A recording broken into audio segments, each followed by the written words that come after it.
retakan kecil. Dari celahnya, keluar rambut hitam panjang, perlahan menjuntai.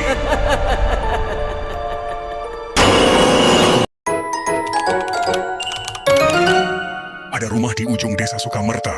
Rumah itu tidak pernah dikunci. Bukan karena pemiliknya lupa, bukan karena tidak punya pintu, tapi karena tidak ada yang berani menutupnya. Orang-orang bilang, kalau pintu rumah itu tertutup, sesuatu di dalamnya akan terperangkap dan mencari jalan keluar. Aku pulang ke desa itu setelah 15 tahun. Ayah meninggal, dan sebagai anak satu-satunya, aku harus mengurus rumah warisan kami. Rumah itu adalah rumah yang tidak pernah dikunci. Sejak kecil aku tahu aturan tak tertulis di desa. Jangan melewati rumah itu setelah maghrib. Jangan menoleh kalau dengar suara dari dalam. Dan jangan pernah menutup pintunya. Aku dulu menganggap semua itu cuma mitos orang kampung. Sampai malam pertama aku tidur di sana.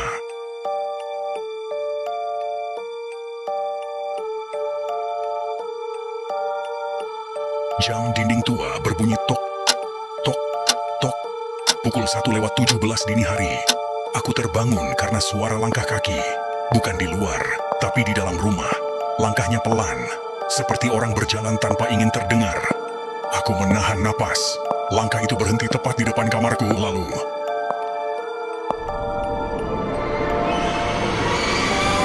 pagi harinya tetangga berdatangan. Tidak ada yang mengucapkan belasungkawa. Yang mereka lakukan hanya satu, memastikan pintu rumahku tetap terbuka. Seorang nenek menarik lenganku. Dengan suara gemetar, ia berkata, "Nak, jangan tutup pintunya kalau kau masih ingin pulang." Aku tertawa kecil, merasa mereka berlebihan. Malam itu, karena angin membuat debu masuk terus, aku menutup pintu rumah.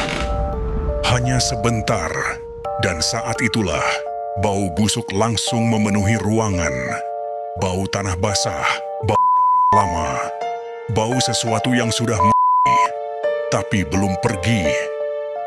Malam kedua, aku mendengar suara tangisan. Bukan dari luar, bukan dari ruangan lain, tapi dari dalam tembok kamarku. Tangis itu seperti anak kecil. Serak, sesak. Aku menempelkan telinga ke dinding. Tangisan itu berhenti. Lalu suara berbisik.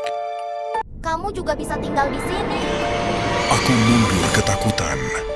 Di dinding itu muncul retakan kecil. Dari celahnya, keluar rambut hitam panjang, perlahan menjuntai. Aku menemukan buku catatan ayah di loteng. Isinya bukan doa, bukan catatan harian biasa, tapi nama-nama orang desa. Dengan tanggal di sampingnya, dan satu kalimat yang berulang. Mereka sudah kembali. Di halaman terakhir, tertulis namaku. Dengan tanggal dan dot hari aku pulang ke desa. Tanganku gemetar. Di bawah namaku ada catatan tambahan. Kalau dia membaca ini, berarti aku gagal menahannya.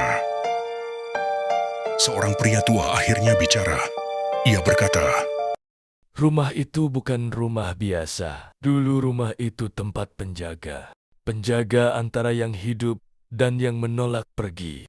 Setiap generasi, satu orang harus tinggal di sana, menjadi jangkar, menjadi pintu. Ayahku adalah penjaga sebelumnya, dan kini penjaga. Itu sudah tiada. Aku tidak bisa tidur. Setiap bercermin, pantulanku terlambat bergerak. Kadang aku melihat diriku tersenyum, padahal aku tidak. Aku mulai mengingat hal-hal yang tidak pernah kualami. Di kubur hidup, menangis di ruang gelap, menunggu pintu dibuka. Aku sadar, rumah itu tidak menunggu orang masuk. Rumah itu menunggu pengganti. Malam ketujuh, seluruh desa gelap. Aku berdiri di depan pintu rumah. Di belakangku aku mendengar suara ayah. Maaf, ini satu-satunya cara. Aku menangis. Tapi tubuhku bergerak sendiri. Tanganku menutup pintu. Saat pintu tertutup, aku mendengar jeritan.